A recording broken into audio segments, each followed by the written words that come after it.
Pues muy buenas tardes a todos y bienvenidos a este ciclo de conferencias sobre grandes espacios conventuales. Hoy vamos a dedicarnos pues, a uno de los grandes espacios conventuales que tenemos en Granada, sin duda. Además, todavía en funcionamiento, que eso es pues algo pues casi insólito, ¿no? en la ciudad de Granada, porque todos los grandes espacios conventuales pues ya tienen otras funciones diferentes.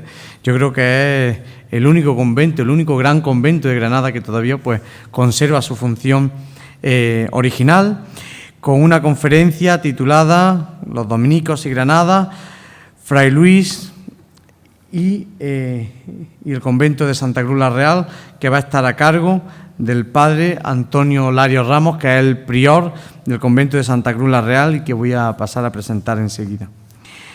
Bueno, pues Antonio Lario Ramos nació en Alhama de Granada, estudió en el Instituto Padre Suárez de Granada y de Ciudad Real. Recibe el hábito de la Orden de Predicadores y hace su noviciado en el convento de Córdoba, el convento de San Álvaro de Scalaccelli. Los estudios de filosofía y teología los cursa en el Estudio General de los Dominicos de Andalucía, que estaba en Granada, y en la Facultad de Teología San Vicente Ferrer de Valencia.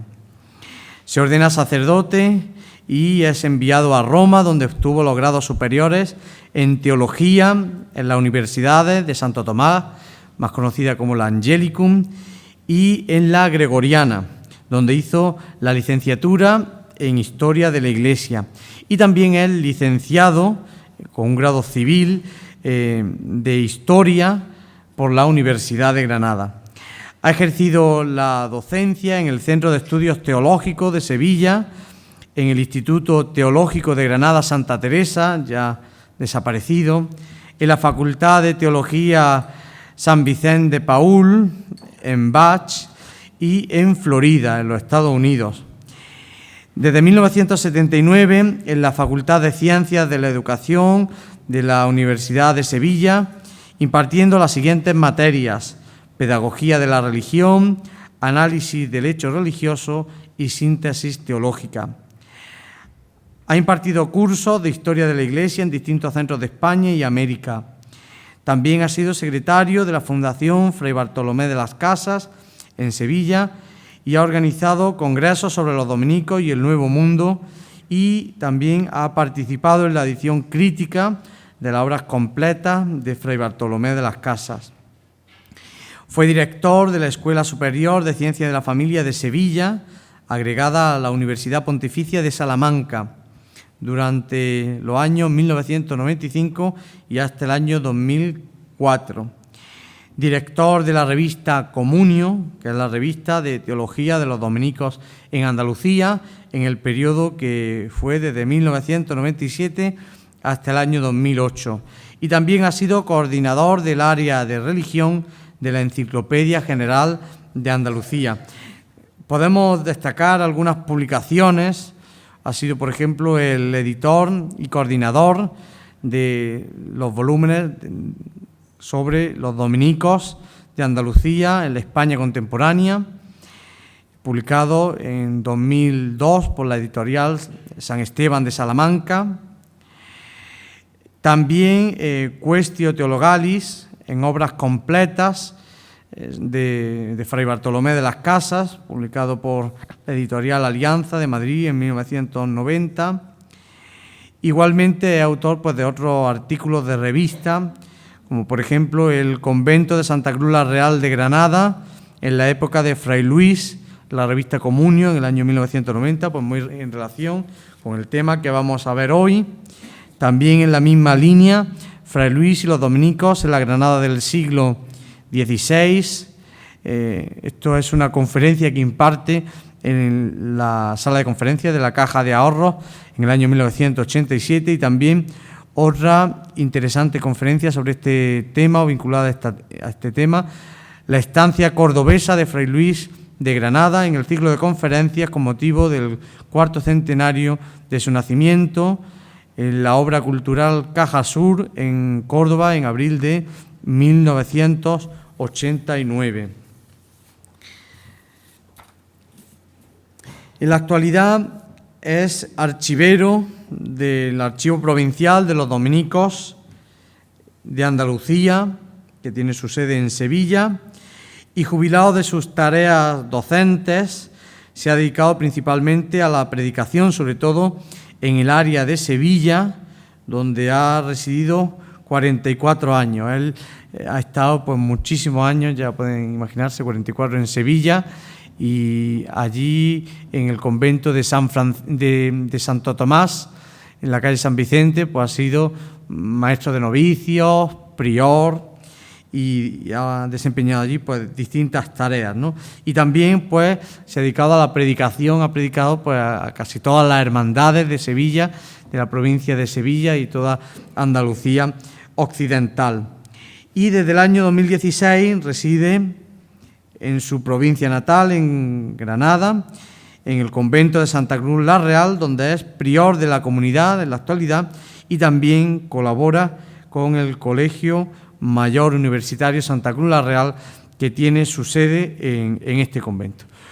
Pues, sin más, le dejo con el padre Antonio, un gran orador, y estoy seguro pues que van a disfrutar muchísimo y van a aprender muchísimo esta tarde sobre este gran convento granadino, sobre la orden de predicadores tan importante en Granada y sobre esta figura central también que es Fray Luis de Granada. Muchas gracias. Bueno, pues buenas tardes. Yo a esto último que has dicho lo rebajaría un poquito más y decirles que cuando me invitaron a participar en este ciclo, pues me hablaron de los dominicos en Andalucía, o sea que eso hubiera sido para no terminar nunca. Y yo hice una breve introducción sobre ese tema de dominicos en Andalucía antes de empezar en las dos partes que voy a dividir la conferencia. Primera parte será Santa Cruz la Real, el convento, la fundación, su misión, su trayectoria, su población, etc. Y la segunda parte va a ser sobre la figura de Fray Luis de Granada. De él se ha dicho que es verdaderamente hijo de Santa Cruz. Ustedes saben que los frailes, ya nosotros menos, pero todavía hay algunos frailes capuchinos y algunos más que perdían el apellido. ¿No se oye? Venga, pues yo me acerco más y ahora, gracias.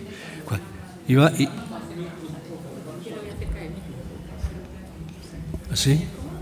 Sí, para mí está bien. No, como decía que no se veía. ¿Se oye bien ahora?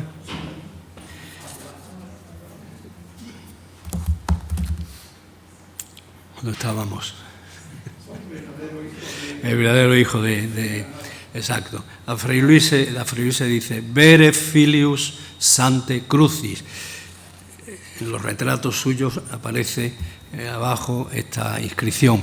Se puede entender en un doble sentido. Hijo del convento de Santa Cruz la Real, porque antiguamente, ya hoy no, pero antiguamente los frailes, yo he conocido capuchinos y algunos otros frailes más que perdían su apellido de familia y se decían Fray fulano de Alhama de Granada o Fray fulano de Huetor Vega. O el otro sentido, que es más profundo y creo que le pega más a Fray Luis, verdaderamente hijo de Santa Cruz, hijo de la cruz. Fray Luis, lo mismo que nuestro padre Santo Domingo, fue un apasionado de Jesucristo y crucificado, la cruz. No olviden que cuando a Santo Domingo se le representa iconográficamente, pues suele llevar en una mano un libro, y ese libro es Las Cartas de San Pablo. La espiritualidad de Santo Domingo, igual que la de Fray Luis de Granada, es muy paulina, muy de San Pablo, y por tanto recuerda insistentemente en sus obras: me glorío de confesar la cruz de Jesucristo y a este crucificado. Bien, entonces, entrando en materia, divido mi charla, vamos a ver el tiempo para cuántas cosas nos da. Una primera parte, la fundación del convento. Los dominicos llegan a Granada en 1492. Si lo comparamos cuando llegan a la parte occidental de Andalucía, voy a hablar ahora solamente de Andalucía, pues es muy tardío, porque los conventos del reino de Córdoba y del reino de Sevilla están ya casi a la muerte de Santo Domingo. Santo Domingo muere en 1221. La orden fue aprobada y confirmada en 1216, por tanto comienzos del siglo XIII. Pues años después, muy pocos años después, los dominicos llegan primero a Córdoba, lógicamente, digo lógicamente porque bajaban y llegan primero a Córdoba y poco después a Sevilla, en 1236 y 1248. Hasta 1492 diríamos que el convento de Granada de alguna manera está siendo desfavorecido cronológicamente. El convento de Santa Cruz la Real, que no sé si lo han puesto ahí ya antes, si no lo veremos, además la mayoría supongo que lo conocen, estamos en el Realejo. El convento de San Dominico de Santa Cruz la Real es una de las muchas instituciones religiosas que los Reyes Católicos fundan en Granada a partir de 1492. ¿Para qué nació el convento de Santa Cruz? Pues en primer lugar, para lo que Santo Domingo fundó la orden, para predicar el Evangelio. Cuando Santo Domingo le aprueba la orden, el Papa Inocencio III, y luego se la confirma el Papa siguiente, Honorio III, él puso una condición, que tenía que llamarse Orden de Predicadores, nacidos para predicar, para anunciar el Evangelio. Como saben ustedes, que seguro que saben latín, dominico o dominicano es una palabra compuesta por canis, en latín perro, y domini, perro del Señor. Santo Domingo decía que los predicadores tenían que ser como los perros que ladran, que defienden, sobre todo en un momento en que nace la orden, en que hay, pues diríamos, muchas sectas, muchos desvíos de tipo teológico, y ahí el nombre de dominicano, no de ser hijos de Santo Domingo, sino dominicanos, predicadores del Señor. Al llegar a Granada, en 1492, con los Reyes Católicos venía Tomás de Torquemada, dominico, inquisidor general, amigo, confesor y consejero de los Reyes Católicos. Y lo mismo que a otras órdenes, los reyes hicieron, diríamos, el favor de regalarles unos terrenos, unos espacios para que se ubicaran en la ciudad, pues también le pasó a los dominicos.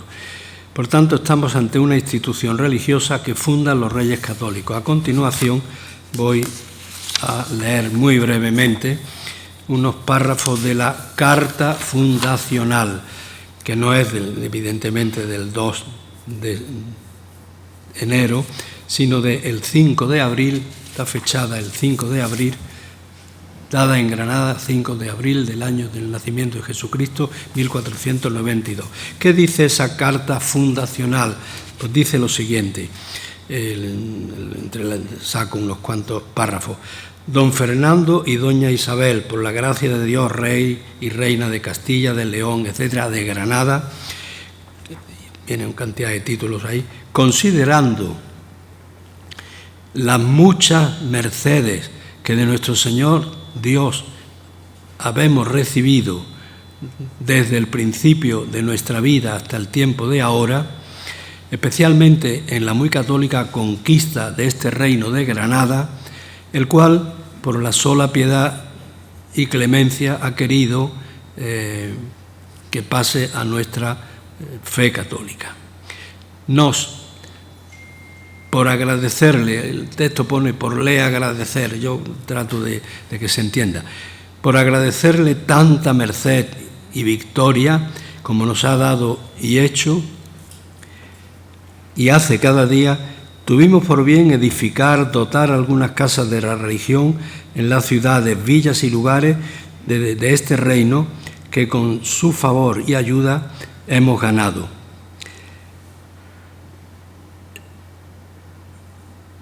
Por tanto, determinamos en esta sobredicha ciudad hacer ciertas casas, no una sola, de las religiones, entre las cuales tuvimos a bien hacer y edificar una casa de la Orden de Predicadores de Santo Domingo, dominicos, de observancia, que se llame Santa Cruz la Real, por la mucha y singular devoción que a dicha orden el glorioso Padre Santo Domingo, natural de nuestra España, tenía, para lo cual diputamos unos terrenos que quienes conocen Granada, el convento está en el Realejo, pues más o menos el terreno que los reyes destinan para la fundación de Santa Cruz la Real, que todavía sigue siendo un convento grandísimo para el tiempo en que estamos, era más o menos desde la plaza de Fortuny hasta la ribera del Genil, pasando evidentemente por lo que hoy llamamos la carrera de la Virgen de las Angustias. Pues de hecho hay unas calles bajando por la Cuesta Isa que tienen casi todas ellas nombre de dominicos, San Vicente Ferrer, Santa Catalina, etcétera. Ese fue el terreno que les dejaba con sus huertas, con el agua, etcétera, etcétera. Luego, evidentemente, los frailes con el tiempo tendrán que edificar el convento que hoy tenemos en distintos momentos.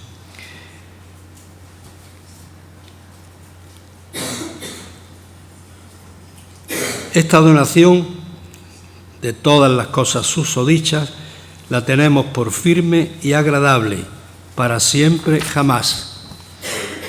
Dada en Granada la carta fundacional a 5 de abril del año del nacimiento de nuestro Señor Jesucristo, 1492. Subraya que la fundación de Santa Cruz está dentro del proyecto de recristianizar Granada, el antiguo reino nazarí. Por tanto, la finalidad de la orden de los predicadores, de los dominicos en Granada, podríamos sintetizarla en estas dos cosas. Primero, predicar el Evangelio, que para eso fundó Santo Domingo la orden, para predicar el Evangelio. Y segundo, para contribuir, una expresión que luego, hablando de Fray Luis, nos va a venir muy bien, contribuir a la cultura, evidentemente cristiana, de la ciudad. Por tanto, el 5 de abril de 1492, en el año 92 ocurren, como saben ustedes, igual que yo o mejor, cosas muy interesantes. Reconquista de Granada, capitulaciones de Santa Fe a Cristóbal Colón, 17 de abril, 12 de octubre, descubrimiento del Novus Orbis, del Nuevo Mundo, y justamente a mitad de camino, 5 de abril, se funda el convento de Santa Cruz. La historia de Santa Cruz comienza justamente ahí, el 5 de abril de 1492. Estamos, por tanto, en este momento a 531 años, si mis matemáticas no fallan, de vida del convento, ininterrumpida, menos, evidentemente, los años largos de la desamortización y unos primeros años hacia el 1810 con la invasión francesa. Por tanto, en la historia de Santa Cruz habría que distinguir estos tres momentos: los inicios, el nacimiento, el primer crecimiento. En segundo lugar, eclipse y despojo. Ahí le llamamos los historiadores al momento en que los frailes son obligados a salir del convento, los despojan de sus bienes y el convento pasa a otras manos. Y en tercer lugar, en el caso, José Antonio ha dicho al principio algo así, que es uno de los pocos conventos antiguos y monasterios que sigue estando, entre comillas, en manos de la orden para la que fue fundada, para los dominicos. Bien, tengo aquí una serie de datos que los voy a evitar, que es la población del número de frailes. En 1493, por tanto, un año después de la fundación, de la Carta Fundacional, son enviados, no había frailes en Granada, evidentemente, son enviados a Santa Cruz 24 frailes, sacerdotes, profesores y algunos estudiantes. Pero es que unos años más tarde, en un capítulo celebrado en Jerez de la Frontera, capítulos, como saben ustedes, son la reunión de los frailes de una provincia y donde se determinan los temas importantes de costumbres, de enseñanza, etcétera, de la orden, de los conventos. Bueno, pues en el 1502, en el capítulo de Jerez, envían ahora otros 15 frailes más. Por tanto, Santa Cruz la Real, que comenzó en relación a Córdoba o Sevilla con mucho retraso, sin embargo, va a tener unos inicios de población muy interesantes. ¿De qué vivían?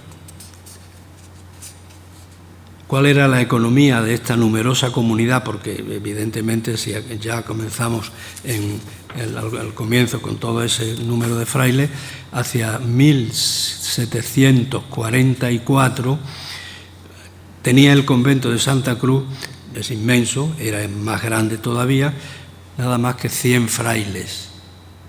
100 frailes.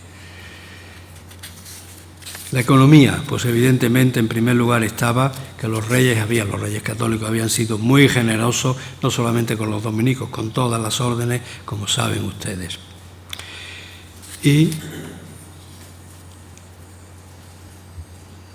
cambiaron los tiempos y no solamente bajó la población conventual, sino que también, debido a motivos de tipo político, social, etcétera, pues vamos a pasar por dos momentos difíciles en la historia, no solamente del convento de Santa Cruz, esto va a ocurrir en todas las órdenes religiosas en general, por lo menos aquí en España y en Andalucía, que es, en primer lugar, la exclaustración y la desamortización, dos palabras que quieren decir que los frailes salen del claustro, tienen que dejar el claustro obligadamente y hemos dicho, y desamortización, y los bienes de los frailes que pertenecían a los conventos, pues pasan a otras manos. Bien, hasta aquí lo que pudiéramos llamar las grandes etapas de la vida del convento de Santa Cruz en población y en economía. ¿Qué papel desarrollaban en Granada los frailes? Pues evidentemente, y en primer lugar, era una casa de predicación en el sentido amplio de la palabra. Para eso la gran iglesia, que todavía existe, evidentemente, y luego pues el convento era más grande de lo que actualmente es, que no deja de ser grande. Actualmente es un colegio mayor universitario donde este año hay nada más que 120 alumnos y alumnas. O sea que estamos hablando de pues evidentemente si ya en el siglo XVIII se hablaba de 100 frailes, quiere decir que la capacidad de habitabilidad del edificio siempre ha sido grande. Ahora, pues evidentemente se perdió una parte de lo que era la fábrica y no sé si has puesto Ahí tenemos el claustro principal, esa diapositiva que están viendo, esa foto, corresponde a los festivales de música del año pasado, en el mes de julio, que hicieron 2 o 3 celebraciones del festival. El convento, además del convento grande, de ese claustro grande, que se termina en 1624 o 26, José Antonio, que os va a guiar la visita del próximo sábado, pues lo explicará in situ y además muy bien. de las fechas, etcétera. Además del claustro grande que existe, que está, había dos claustros menores.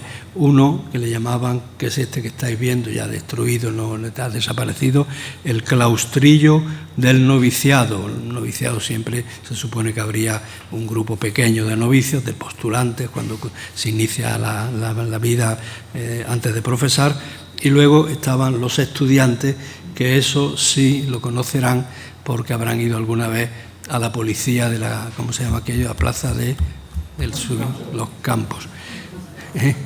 Los campos. Ese claustro que sigue ahí, lo tienen ustedes ahí, ese era la parte de los estudiantes. Por tanto, el convento tenía tres grandes, o serían tres grandes partes. La comunidad grande en general, que habitaba, pues evidentemente, en torno al claustro principal. Los novicios, que era un claustrillo más pequeño, que ha desaparecido totalmente, y este otro que está con otra finalidad actualmente. Bien, ¿qué hacían los frailes, además de predicar? Santa Cruz tuvo la suerte, el convento me refiero, de que muy pronto lo elevaron a lo que se llama en el argot de la orden Studium Generale. ¿Qué quiere decir eso? Una especie de, no digo universidad, porque quizás sea demasiado, pero sí de facultad, donde se podía estudiar, se estudiaba de hecho, filosofía y teología. Uno de los que va a estudiar filosofía y teología va a ser precisamente Fray Luis de Granada.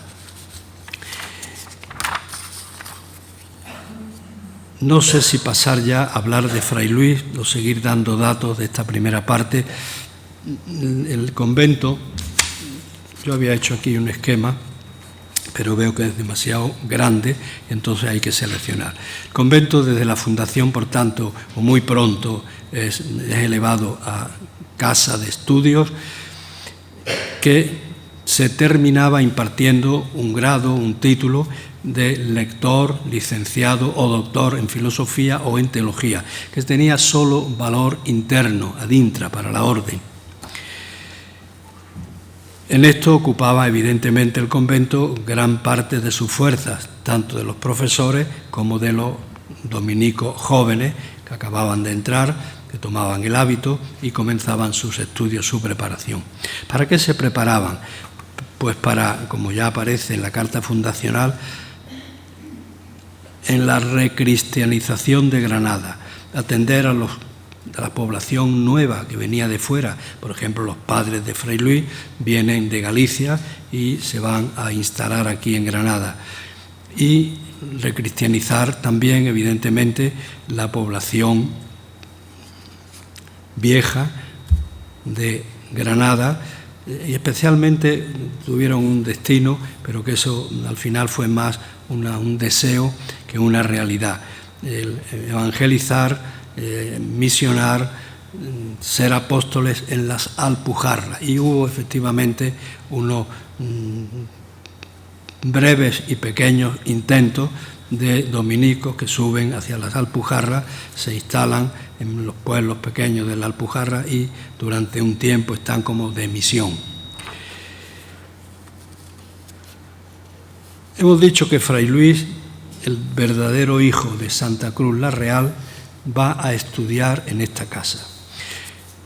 Fray Luis nace en 1504, el convento llevaba pues escasamente, no llegaba a 100 años, digo 100 años, a 20 y pico de años, y nace en 1504 en una casa de vecinos que le llamaban el Corral del Paso. Todavía pueden ver en la calle Molinos, hacia la altura del número 20 o 30, no recuerdo bien, había un pasadizo desde la calle Molinos a la calle Santiago, que se llama ahora eso, calle de Sor Cristina Mesa. Bueno, pues en esa esquina, que era una casa de vecinos, un corral de vecindad, como se llamaba entonces, nació Fray Luis. Sus padres, cuyos nombres no se conocen, curiosamente, ninguna, ni las historias antiguas ni en las biografías modernas nadie da un nombre ni de la madre ni del padre. Sí se sabe que venían de Sarriá, pueblo entiendo que de la provincia de Lugo. Llegan a Granada y, igual que mucha gente que viene al momento de la conquista de Granada, intentar hacer pues un futuro mejor para ellos, para sus hijos. Y aquí nace Fray Luis en 1504. Ahí tienen una lápida que pone, pues eso, la fecha.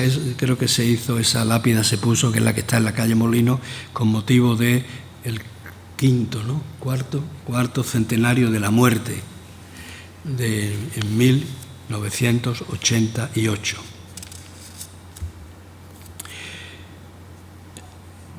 El nombre de los padres se ignora, solo se sabe que la madre el padre murió cuando Fray Luis tenía solamente 5 años y se quedó viuda con su hijo y viviendo de limosna, y en algún momento, no sé si el mismo Fray Luis quizá lo diga, que pidiendo limosna a las puertas de un convento. En otros momentos se habla de que la madre lavaba, era lavandera en el convento. El hecho es que debieron pasarlo muy mal y tuvo la suerte, son estas cosas de la vida, que estando en una escuela fundada por Hernando de Talavera, el primer arzobispo de Granada, en el Realejo, el niño, esas escuelas se llamaban escuelas de la doctrina, allí aprendían a leer y a cantar. Fray Luis debía hacer las dos cosas bien, leía bien y cantaba mejor. Y entonces el capitán general Íñigo López de Mendoza, alcaide de la Alhambra, que había construido un pequeño palacete en lo que hoy llamamos, en la parte del Partal, pues se lleva al niño. ¿Qué pasa aquí? Recoge al niño para que sirva como paje a sus hijos, y por tanto la vida de Fray Luis va a cambiar totalmente, de la penuria, de la miseria. Le faltaba el calor de su madre, evidentemente, pero él cada día bajaba a clase con los hijos de esta familia, de los Íñigo López de Mendoza, y suponemos que veía a su madre continuamente, claro está. Y el niño lo habían cogido de paje para que ayudara a los hijos del conde de Tendilla en el aprendizaje de la lengua, del canto, etc.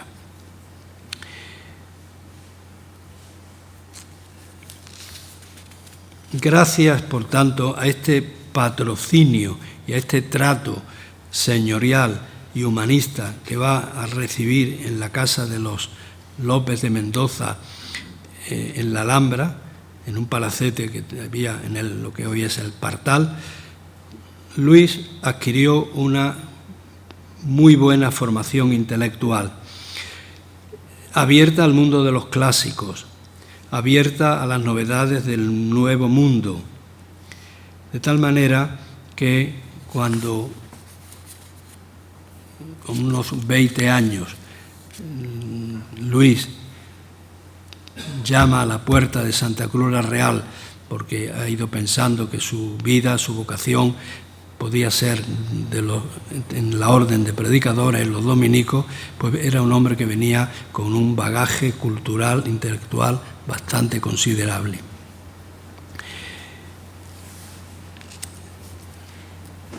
Ahí tenéis otro grabado de Fray Luis de Granada. En el convento se le abrieron todas las puertas. En el libro de profesiones, con la fecha 15 de junio de 1525, se registra la profesión de Luis Sarriá. Pasa del noviciado, de ese claustrillo que hemos visto hecho polvo, a la casa de los estudiantes y va a cursar los estudios de filosofía y teología en el estudio general, una especie de facultad que los dominicos ya tenían en Granada. con profesores de primerísima categoría. Yo les digo unos nombres y ustedes en principio a lo mejor no les dicen nada, pero en la historia del convento y en la historia de la provincia de Andalucía de los dominicos y de la orden son significativos. Alonso de Montúfar, natural de Loja, profesor, primero aquí y luego en Santo Tomás de Sevilla, y termina de segundo arzobispo de México. Fray Alberto Aguayo, etc. Bien. De tal manera que al terminar esos cursos de filosofía y parte de teología, es enviado al convento de San Gregorio de Valladolid. Los dominicos en este momento en España tenían dos grandes centros, Salamanca y San Gregorio de Valladolid. ¿Qué diferencia había entre uno y otro? Salamanca era, diríamos, escolásticamente hablando, más tradicional, más tomista.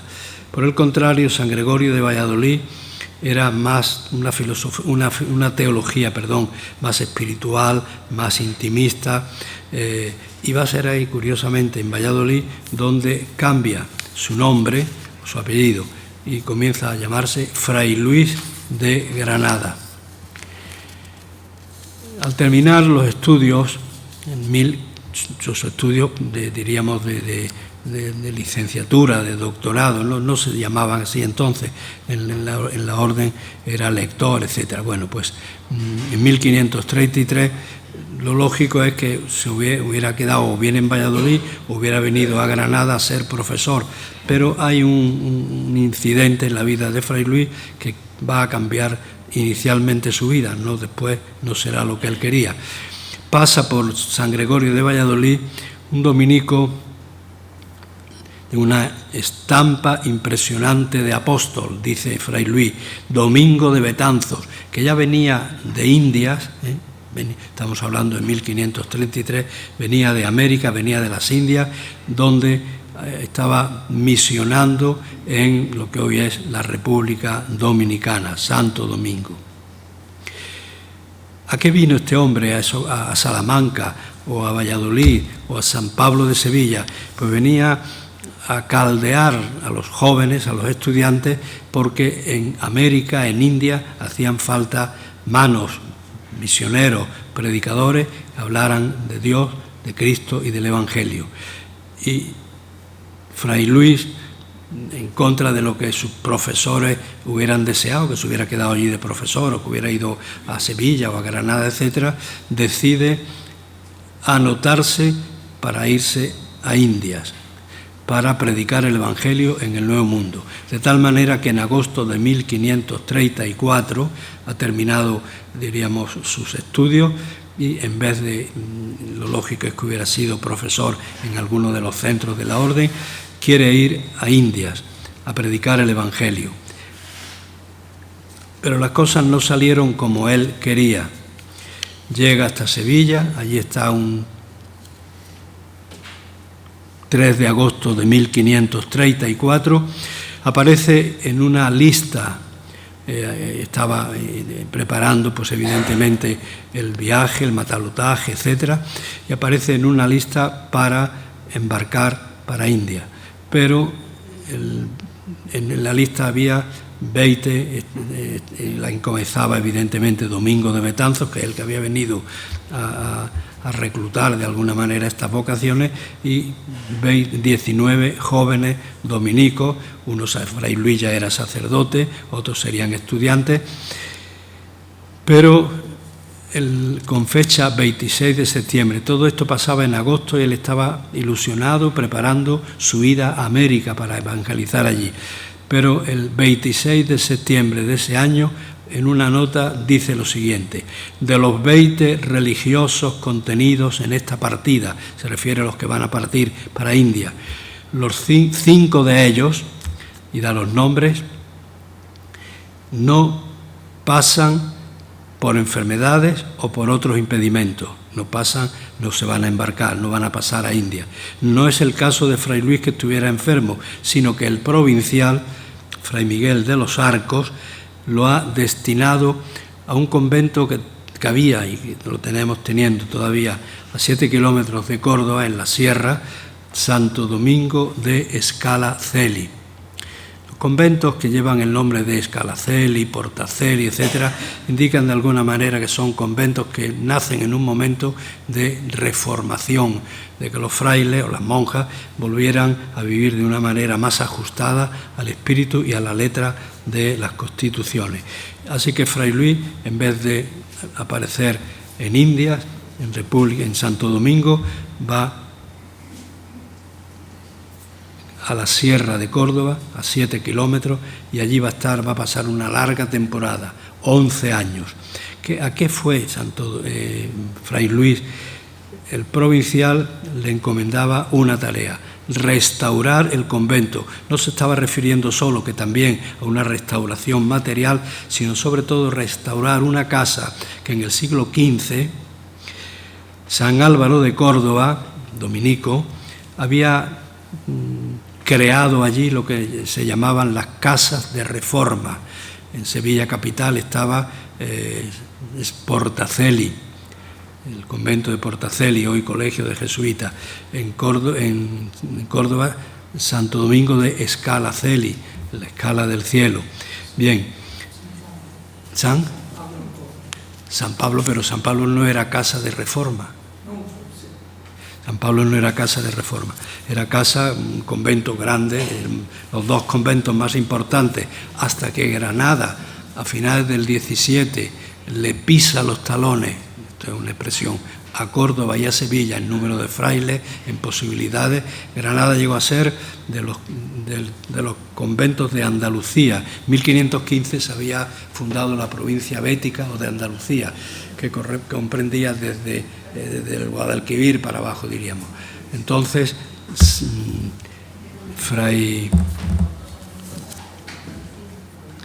me ha ido la idea de lo que estaba diciendo. Que va a Córdoba, eso, sí, efectivamente, la misión es para restaurar el convento, no solo materialmente, sino sobre todo espiritualmente, que aquello llegara a ser...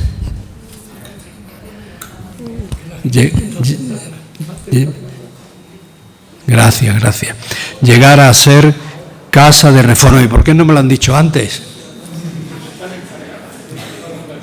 Bueno, en este lugar yo hice mi noviciado allí en aquella casa, pero no me reformé del todo. En ese lugar va a pasar Fray Luis 11 o 12 años. ¿Qué importancia tiene en la vida de Fray Luis esa estancia, esa estadía cordobesa? Dos, fundamentalmente. Primero, que lleva a cabo la reforma de aquella casa, la restauración y la reforma. Vuelve a ser una casa de espiritualidad, de espíritu dominicano.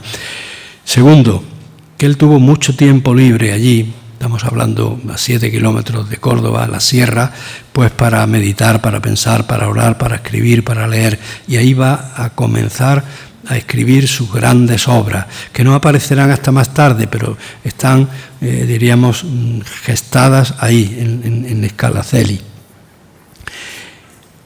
Y la otra cosa importante que le ocurre es que en Sevilla había conocido nada más y nada menos que al maestro Juan de Ávila, San Juan de Ávila, apóstol de Andalucía, gran predicador, hombre de espíritu, hombre de bien, y se hicieron grandes amigos, de tal manera que cuando Fray Luis está de prior en Scalaceli, en Córdoba, y el maestro Ávila ha sido incardinado a la diócesis de Córdoba, subía, no con tanta facilidad como se puede hacer ahora, subía de vez en cuando y pasaba alguna temporada allí en el convento con los frailes, se retiraba, rezaba y hablaba mucho con Fray Luis, de tal manera que en el año 1538 el Cabildo de Córdoba encarga a Fray Luis, que ya se estaba significando como gran predicador, le encarga el Cabildo de Córdoba la predicación de toda la Cuaresma. No es como ahora predicamos un quinario, un triduo, con mucha suerte una novena. No, a Fray Luis le encargó el Cabildo de la predicación de toda la Cuaresma. Por tanto, todos los días de Cuaresma, Fray Luis se subía al púlpito de la Catedral de Córdoba, encargado encargo del cabildo eclesiástico y se asustó un poco. Le pidió ayuda, orientación a su maestro, a su amigo, a Juan de Ávila. Y Juan de Ávila le manda, Juan de Ávila estaba en ese momento aquí en Granada, le manda una carta, que más de una carta es un auténtico tratado sobre el modo de predicar y qué hay que predicar. Le da 2 consejos básicos que Fray Luis pensó o quiso llevarlos a la práctica siempre. Primero, el predicador nunca tiene que predicar de sí mismo. El predicador predica del Evangelio, de Jesucristo. Y en segundo lugar, dice que le da también, evidentemente, una normativa. Después Fray Luis va a avanzar mucho más en ello, en la retórica, en el uso de la palabra, cómo usarla, y llegar al corazón del oyente, etcétera, etcétera. Esa carta, que es realmente un tratado sobre la predicación, tratado para un buen predicador. Así en su momento luego apareció publicada. Pero Fray Luis no se iba a quedar en Córdoba mucho más tiempo. Pronto lo hace en prior de Palma del Río, luego de Badajoz, y ya en Badajoz, cerca de la frontera de Portugal, el arzobispo don Enrique, hermano del rey de Portugal, lo reclama a su diócesis, a Évora, para que fuera su confesor, su consejero, predicador y amigo. Y de aquí va a pasar a la corte de Lisboa, donde Fray Luis, pues ya materialmente a partir de 1550 más o menos, hasta su muerte en 1588, va a residir. En esta segunda parte de la vida de Fray Luis, el tiempo que pasa en Portugal, va a ser cuando él comience a publicar, a editar. Tenía ya muchas cosas escritas, amén de muchísimas cartas de dirección espiritual, etcétera, pero las obras grandes las ha ido gestando, creando en el retiro de Córdoba y luego en los distintos destinos siguientes. Y comienzan las grandes obras de Fray Luis de Granada, que son las siguientes. En primer lugar, ¿las tienes por ahí? En primer lugar, famoso libro de oración y meditación, primera edición, 1554, en Salamanca. La edición de este libro y del siguiente le va a costar a Fray Luis que, por sospecha de erasmismo o de luteranismo, estas 2 obras sean incluidas en el índice de libros prohibidos. Fray Luis se entera en Lisboa de que sus 2 libros habían ido a parar al índice, es decir, se prohibía que se vendieran, que se editaran, que se leyeran, y entonces ni corto ni perezoso se viene rápido desde Lisboa hasta Valladolid para hablar con el inquisidor general, don Fernando de Valdés, que era arzobispo de Sevilla, y con un dominico con el cual parece que no se llevaba bien, Domingo Soto. Discuten y Fray Luis consigue que, aunque ya le dan como no es que ya están incluidas en el íntegro, que él se compromete a revisarlas, las revisará más tarde y saldrán del índice y saldrán de una manera gloriosa, como veremos al final de la exposición, con el visto bueno del Papa, de Roma, etcétera, totalmente.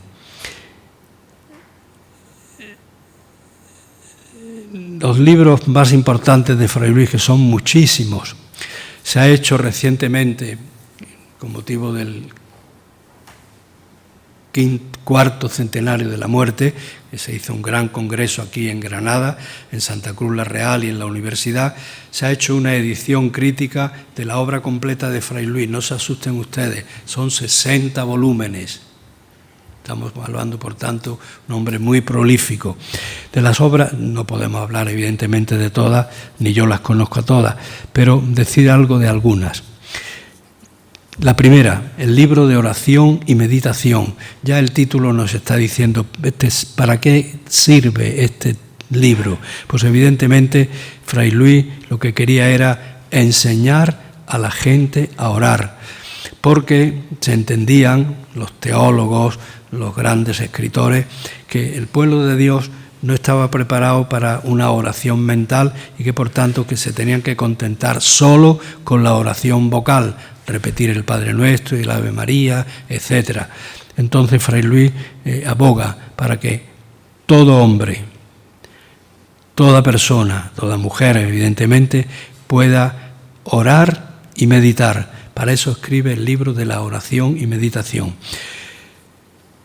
Fue editado, como he dicho, en Salamanca, cae bajo la garra, entre comillas, de la Inquisición por ribetes erasmistas de Erasmo o luteranizantes. Él viene a Valladolid a hablar con el inquisidor general Fernando de Valdés y le costó mucho trabajo. Después, con la ayuda de Portugal, saldrá el libro del índice. Pero él, una frase que luego se hizo muy célebre: por Valladolid, tuvo que venir a Valladolid, por Valladolid ni al cielo quisiera ir. Fray Luis se quitó la punta añadiendo: a no ser que fuera para ver a Dios o a vuestra reverencia. ¿Quién era esta reverencia? Pues evidentemente se trataba de su hermano y amigo, que lo estaba pasando peor que él, el obispo de Toledo, Carranza, Bartolomé de Carranza, que también una obra suya había sido incluida en el índice de libros prohibidos. El legado de Fray Luis es enorme. Otra obra muy importante, además de las dos citadas, es el Memorial de la Vida Cristiana, la introducción al símbolo de la fe. La introducción son 4 tomos, por tanto estamos hablando de una obra importante y grande, no solamente en la extensión, sino sobre todo en el tema que abarca. Es un comentario al credo. Esta obra es donde Fray Luis, de una manera, diríamos, no digo más profunda, todas son importantes y profundas, sino se atreve a hablar mucho de la naturaleza como la creación de Dios, y la naturaleza, la creación de Dios nos tiene que llevar al Dios mismo, a contemplar al Dios mismo. Es verdad que en él, evidentemente, se mantuvo siempre, como buen dominico, la teología tomista, la teología de Santo Tomás, pero aquí se acerca más a lo que pudiéramos llamar, lo mismo que en el libro de oración y de meditación, a una vena más mística, más espiritual, más dada a una espiritualidad más sensible. Y vamos a ir terminando después de haber pasado, hay un momento en la vida de Fray Luis, al final de la vida de Fray Luis, muy interesante, que escribe Sermón de las caídas públicas. ¿Qué le había pasado al pobre Fray Luis en el año 1587? Muere el año siguiente, ya era un hombre muy anciano para aquel tiempo, con 84 años. ¿De qué se trata este sermón de las caídas públicas? ¿Le pasó algo a él? ¿Dio algún escándalo? Pues se trató de lo siguiente. Una monja llamada Sor María de la Visitación, dominica, priora del convento de la Anunciada de Lisboa, dijo tener grandes experiencias espirituales y místicas. Raptos, estigmas, levitaciones, revelaciones, etcétera, etcétera. Fue un fenómeno, diríamos, como que se enteró Europa entera. Y el pobre Fray Luis, que estaba ciego materialmente, casi ciego, y se ve que apreciaba a esta mujer, a esta monja, pues escribió una historia de la admirable vida de Sor María de la Visitación, o sea, como admirándose de la grandeza de aquella mujer. Pero he aquí, una vez que se ha difundido por toda Europa el tema de la María de la Visitación, he aquí que aparecen unos vestigios de engaño, de mentira, y evidentemente todo esto hizo sufrir mucho al pobre Fray Luis, que estaba en cama, y en la cama escribe, dice él, el mejor de mis sermones, el sermón de las caídas públicas. Él consideraba que haber apoyado a aquella mujer, haberla considerado, había sido un engaño, y pide perdón, por eso es sermón de las caídas públicas. Bien, y termino con una carta que el Papa Gregorio XIII, 6 años antes de morir Fray Luis, había pasado ya no solamente su larga vida de predicador, de escritor, de éxito, también de dificultades como es el de pena, como es el caso de la monja de las llagas, conocida así, pero recibe una carta del Papa que le dice lo siguiente: amado hijo, salud y bendición apostólica. Siempre nos fue gratísima tu extensa y continuada labor en apartar a los hombres de los vicios y traerlos a la perfección cristiana. Trabajo que ha sido de mucho gozo y de mucho fruto para aquellos que tienen deseo de su propia salvación y de la del prójimo. Y continúas, año 82, va a morir en el 88, y continúas actualmente esa tarea, se refiere a la tarea de escribir, y no cejas en presencia y en ausencia de ganar almas para Cristo. Nos llena de júbilo este tan importante y fructuoso servicio para los demás y para ti mismo, porque cuantos han aprovechado con tus sermones y con tus libros, y es cierto que han sido y son muchos los que se aprovechan, tantos hijos, cuantos se han aprovechado, tantos hijos has engendrado para Cristo y les has hecho mayor beneficio que si hubieses dado la vista a los ciegos y la vida a los muertos, porque mucho mejor es conocer aquella sempiterna luz y bienaventurada en cuanto que es dado a los hombres y aspirar a ella viviendo santamente que gozar de la luz y la vida mortal con toda abundancia y contento de las cosas de la tierra. Para ti, que dice el Papa a Fray Luis en esta carta, carta apostólica, en la que le envía también su bendición, para ti has ganado ante Dios muchas coronas inmarcesibles, dedicándote con toda caridad y esfuerzo a este ministerio de la predicación y de la escritura. Prosigue pues en ese tajo, llévalo adelante hasta dar feliz remate a lo que traes entre manos. El Papa sabía por el cardenal Belarmino que todas esas cosas las estaba llevando a cabo, la predicación ya de mayor evidentemente no, pero sí la escritura. Sabemos que traes algunas obras nuevas, estamos hablando 6 años antes de la muerte. Sácalas a la luz cuanto antes para bien de los enfermos, esfuerzo de los flacos, contento de los que tienen salud y fuerza y gloria de la Iglesia militante y triunfante. Roma, San Marcos, Iglesia de San Marcos, 21 de julio de 1582. Con esta carta que dice el venerable Fray Luis de Granada, que lo consoló mucho y le dio ánimo para enfrentarse a la última carrera de la vida, el momento de la muerte. Bueno, pues hasta aquí lo que podíamos hablar de Fray Luis, que evidentemente hay muchas más cosas, pero no podemos hacerlo hoy todo, sería abusar de ustedes, del tiempo, y faltarle el respeto a Fray Luis diciendo todas las cosas hoy mismo. Muchas gracias.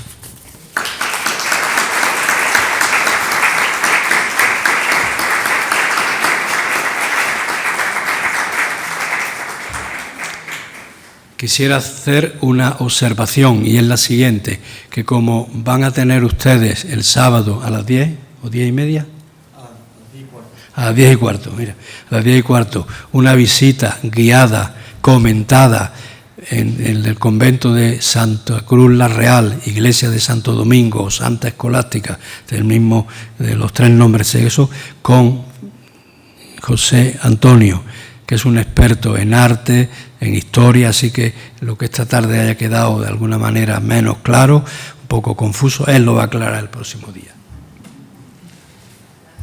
Y yo le doy las gracias a él porque él ha sido el que ha preparado estas cosas. Yo no sé hacer esas cosas modernas, y eso que he sido profesor de maestros. Con mucho gusto, con mucho gusto. Ya.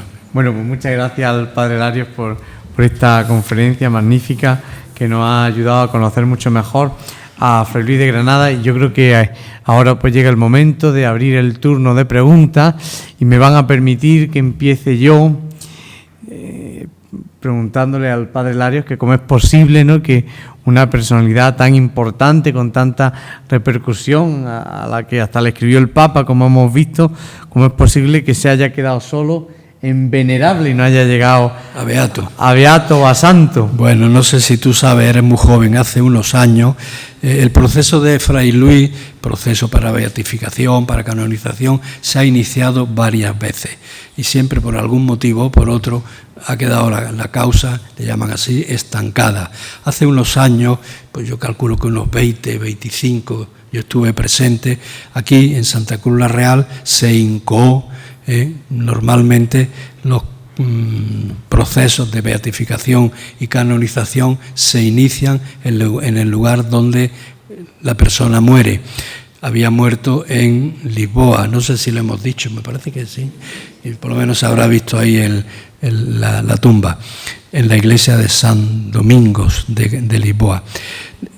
Por lo general, siempre el proceso de incoación, comenzar los trámites para la beatificación y la canonización, se hace en el lugar donde uno muere.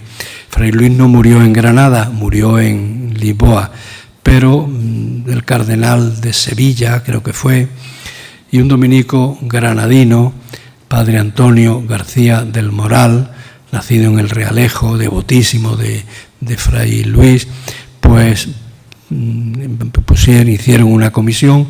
Yo participé en lo que llamaban la parte histórica, pues decir algo de la figura, etcétera, una comisión, y eso se envió a Roma hace muchos años. ¿Qué ha pasado en ese tiempo que no ha habido respuesta? Supongo que sí habrá habido alguna respuesta a nivel, diríamos, oficial. El hecho es de que está ahí estancado, eso por una parte. Y luego dicen que históricamente el motivo, aparte de este incidente de la monja de las llagas, que no hay, el pobre Fray Luis estaba en el convento, ciego, la monja estaría donde estuviera, y no pasó absolutamente nada, pero a él le avergonzaba haber apoyado con sus escritos, con la historia de la monja, haber apoyado algo que después resultó que era falaz, falso y casi dañino. Bueno, de hecho la monja terminó en la cárcel, de las cosas.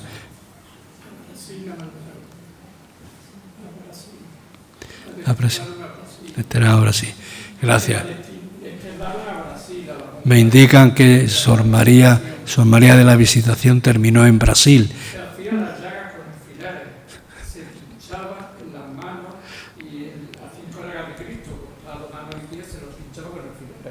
Y decía que aquello era sobrenatural. Los estigmas. Un disparate mayor, y era que decía que tenía gran ardor en su corazón y que sentía fuego en su corazón, y que se metía un braserillo con agua encendida, se metía debajo del hábito. Claro, daba calor aquello, pero todas esas fueron las patrañas que se inventó esta mujer y que engañó al pobre Fray Luis, como dice Antonio, con 80 y tantos años. Y ciego, pues no se enteró de nada.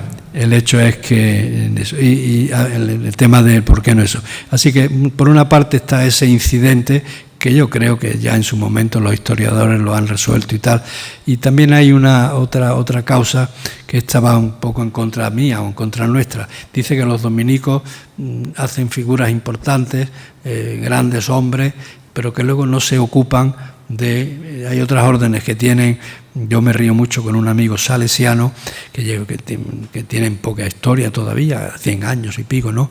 Y cada vez tienen más beatos, más venerables, más santos y tal, porque cuidan mucho. Los dominicos como que se ocupan menos de esas cosas. No obstante, el caso de Fray Luis se ha ocupado de ello, el proceso está en Roma y no sé qué estará esperando para que resulte positivo. Sobre el caso de Fray Luis también he leído, he tenido noticias de una cosa, vamos, un disparate lo que voy a decir, pero vamos, a mí me consta haberlo leído. Y es que cuando fueron a exhumarlo, el cadáver, no, eso no es cierto. Entonces, eso es sobre Fray Luis de León. Termina eso diciendo. Es sobre Fray Luis de León. Termina diciéndolo. Fray Luis de León, Sí, que tenía catalexia, entonces lo enterraron. se lo han aplicado a Fray Luis lo enterraron vivo. Semivivo sería. Semivivo, sí. Entonces encontraron en la uña, encontraron trozos de la caja, ¿no? Porque sí, había arañado la caja, pero eso es de Fray Luis de León. El pobre Fray Luis de León, no Fray Luis de Granada, lo mismo da uno que otro. No, pues yo... Sí, no, pero... Luego, ¿puedo hacer alguna aclaración? No te molesta, sí. Antonio, ¿no? No, que va a molestar. Bien, la justificación del título de Santa Cruz la Real del convento de Granada, aparte del triunfo de la cruz en un país que había sido musulmán hasta el día anterior, por así decir, fue la circunstancia de que Fray Tomás de Torquemada era prior, el que viene aquí a fundar, y que la reina le promete eso, que le va... Lo tengo aquí, lo que pasa es que no se puede decir Sí, lo ha todo. dicho. Era prior en Segovia, y da la casualidad que el convento de Segovia se llama Santa Cruz la Real. O sea, cuando llega a Granada, pues no fue nada original, sino que le pone el mismo nombre que al de Segovia. Pero hay una otra explicación, y es que la reina era muy devota de la cruz. Sí. Muy devota de la cruz. Y entonces quizás fue el primer convento que pudo fundar, digo yo, fundar en el sentido de la carta de fundación, y después le ponemos Santa Cruz la Real. Y luego hay otro dato, no sé si histórico o leyenda, que cuando están haciendo los cimientos para la iglesia de Santa Cruz la Real, encuentran los trabajadores albañiles la raíz de un árbol y le ven forma de cruz a aquella raíz. Entonces dice, esto es un signo divino de que esto se tiene que llamar de Santa Cruz, por la cruz esa. Sí, yo conozco eso también. Pero el padre Álvaro Huerga, que es el gran especialista en Santa Cruz y en Fray Luis, desmiente esas, o sea, no es que las desmienta, que no tiene fundamento, no hay base para eso. No.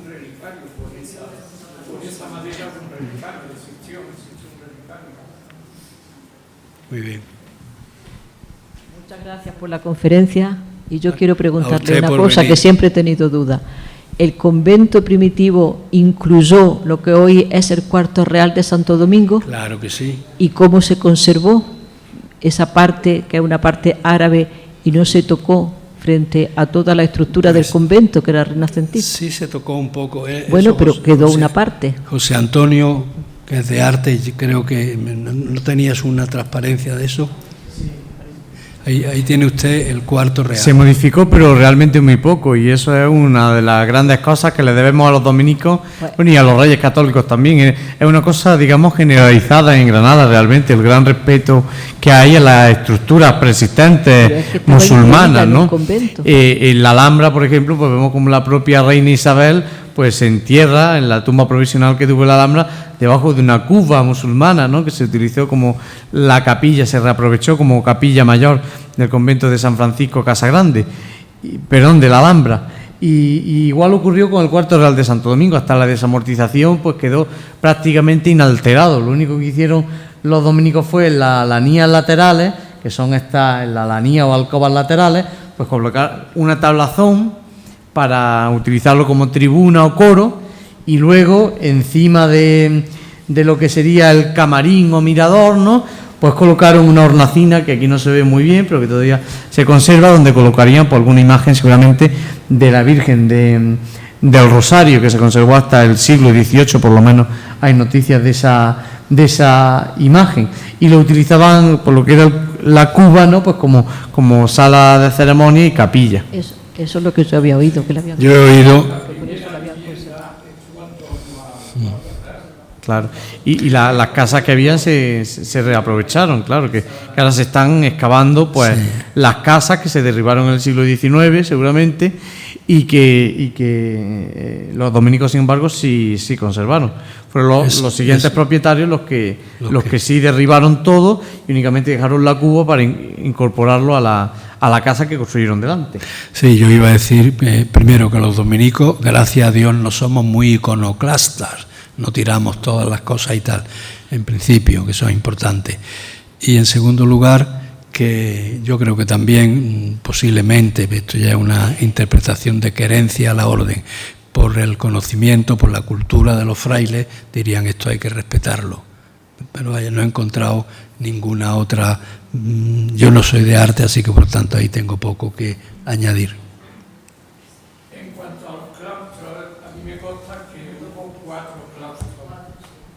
Sí. El gótico, primero el claustrillo, después el del noviciado, que era distinto a este. Si pusieras la foto del plano, se ven los dos claustros chicos. Allí. Esto coincidiría con lo que ahora es jardín y donde aparcan allí un par de coches a la entrada del colegio mayor. Esa zona de jardín, ahí estaba esto. Esta foto es del tiempo de don Manuel Gómez Moreno, que llegó a conocerlo, todo esto, él conoció el derribo, él se opuso, él era miembro de la Comisión de Monumentos de Granada y luchó lo indecible porque esto no se derribara, tanto que él dibujó antes de su destrucción esos arcos, los capiteles góticos, porque este es el claustrillo gótico, entonces había. El noviciado tenía un claustro muy sencillo, pequeño, no tenía este. Luego estaba el claustrillo, este que es el gótico, dos. El gran claustro del siglo XVII. ¿El cuarto? Y el cuarto, el coristado, la policía. Ese era el claustro. No lo he visto en ninguna parte, Juan. Cuatro, pues esto está, este está. Ese sí, claro. Sí, el grande está. Esa es la policía. Y los dos que... ¿Qué? Está en la policía, claro. Pero ese claustro era del convento. Sí, claro, por supuesto, ya lo he dicho ya yo. Están los cuatro. Y los dos pequeños, el pequeño y el... ¿Y qué uso tenía el otro pequeño? ¿Qué? Uno era para el noviciado. Enfoca otra vez el plano donde se ven los dos claustrillos. No, has puesto otra foto en la que se veía mejor que eso. Se veían los dos huecos. Bueno. Allí están los dos. Eran dos claustros, estaban donde ahora está el jardín ese de entrada. Sí, yo sé. Igual que la entrada al convento era por la plaza de Santo Domingo. Ahí había una portada serliana, que eso se pierde, no sé, bueno, es que esto ha pasado por 1000 manos y por claro, 1000 la desamortización usos, ahí ¿no? hubo de todo. Cuartel, academia, Museo de Bellas Artes se intentó, 80 cosas pensaron hacer con él.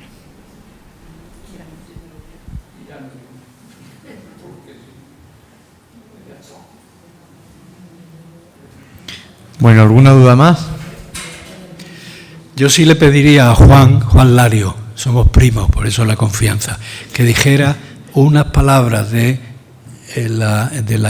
monumento de Fray Luis, que yo no he podido decir, del monumento que está delante de la puerta de la iglesia, que lo van a ver ustedes detenidamente el sábado, que estuvo primero en Virrambla, estuvo en el convento, se lo llevaron a Virrambla y después ha vuelto. Primero en Virrambla, eso, perdón.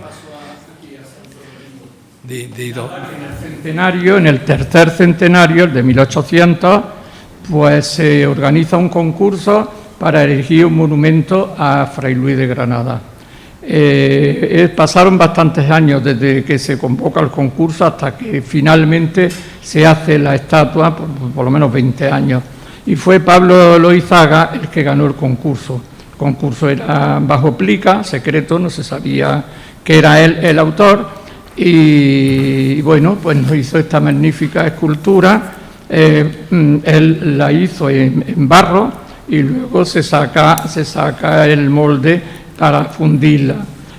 El bronce se emplearon cañones del ejército de artillería y se fundió en Barcelona y vino por barco hasta Cartagena. Y de Cartagena a Granada, pues ya no sé lo que utilizaron, si carretas o carretones para traerlo. Y se coloca con otro pedestal, no con este, un pedestal más alto, más monumental, más bonito, se coloca en medio de Plaza Virrambla, donde está ahora la Fuente de los Gigantes, fuente que a su vez es de otro convento. Si es que aquí en Granada todas las plazas son de conventos desaparecidos y las fuentes que hay en esas plazas eran las fuentes de los conventos. El Santo Domingo tenía una gran fuente en medio del claustro que está ahora en el paseo del Salón.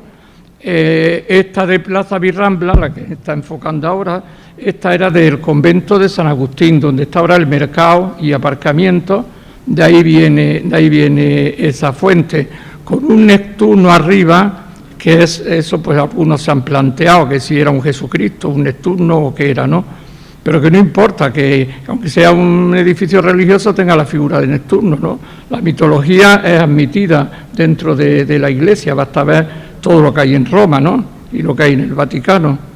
Y bien, y entonces, pues luego con muy buen criterio se llevó la estatua, ahora no me acuerdo yo el año en que se lleva aquí a la Plaza de Santo Domingo, pero... En los años 50, en los años 50 40, 50, en la época de Gallego Burín. Sí, exacto, la gran reforma de Granada. O sea, la Granada que tenemos, eso lo digo yo, y no me canso de decirlo, que la Granada que tenemos ahora y que visitamos es la Granada que nos dejó Gallego Burín. Todo lo mejor que tiene ahora Granada en su urbanismo, en la ciudad, es obra del gran alcalde don Antonio Gallego Burín.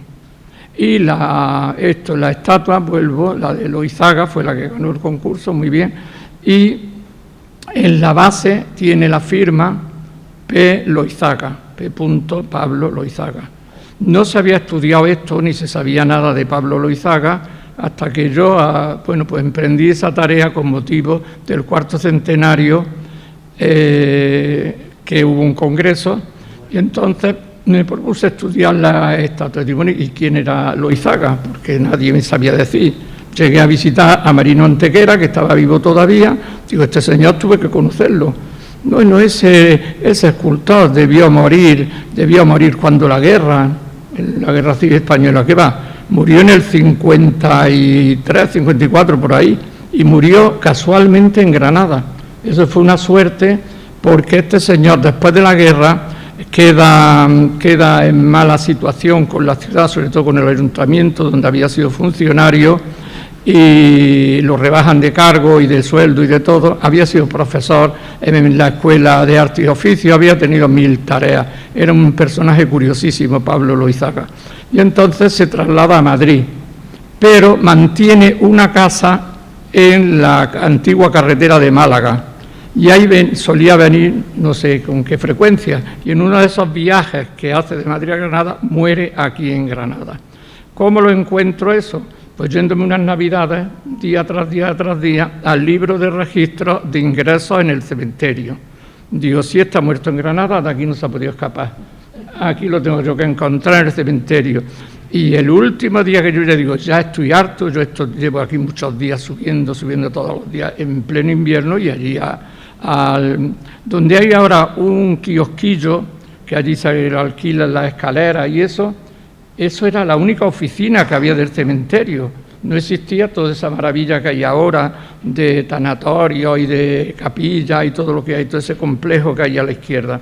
Eso era toda la oficina del cementerio, el kiosquillo.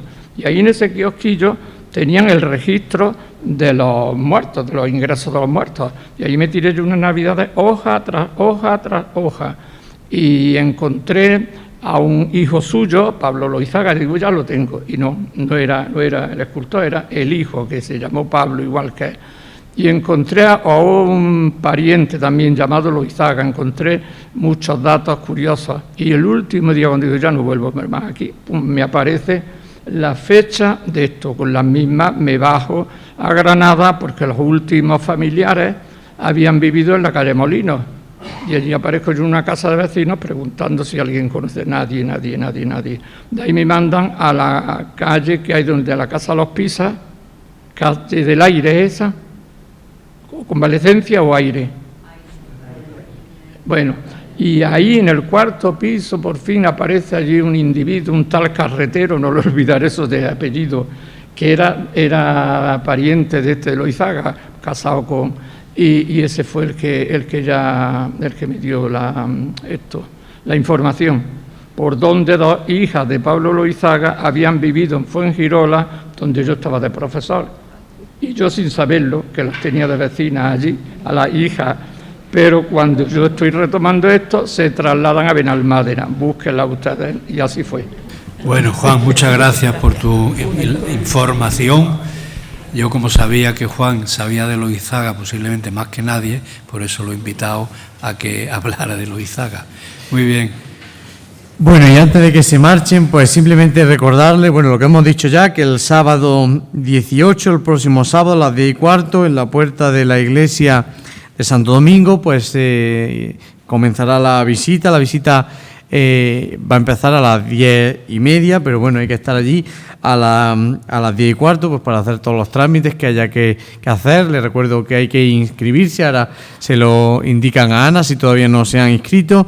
Y también me dicen que les recuerde que la próxima conferencia dentro de este ciclo de grandes espacios conventuales de Granada será el próximo jueves 20 de abril, después de Semana Santa. Una conferencia titulada El legado cultural islámico en los conventos granadinos, el monasterio de Santa Isabel la Real, a cargo del profesor doctor Antonio Orihuela Uzal, un gran arqueólogo, forma parte del estudio de la Escuela de Estudios Árabes del CSIC de Granada. He tenido la suerte de que me ha dado clase y estoy seguro pues que va a dar una gran conferencia que será aquí a las 7:30, el día 23 de abril. 20 de abril, perdón. Y la visita correspondiente será el sábado, día 22 de abril, una visita guiada al monasterio de Santa Isabel la Real, a cargo de también otro gran historiador del arte, el doctor Manuel Gómez Moreno Calera, también profesor mío, también una gran visita. Así que no nos perdemos ni la visita, ni la conferencia del día 20, ni la visita del día 22 de abril próximo. Pues muchas gracias a todos y que tengan muy buenas noches. A 7:30. 7:30. Sí, 7:30.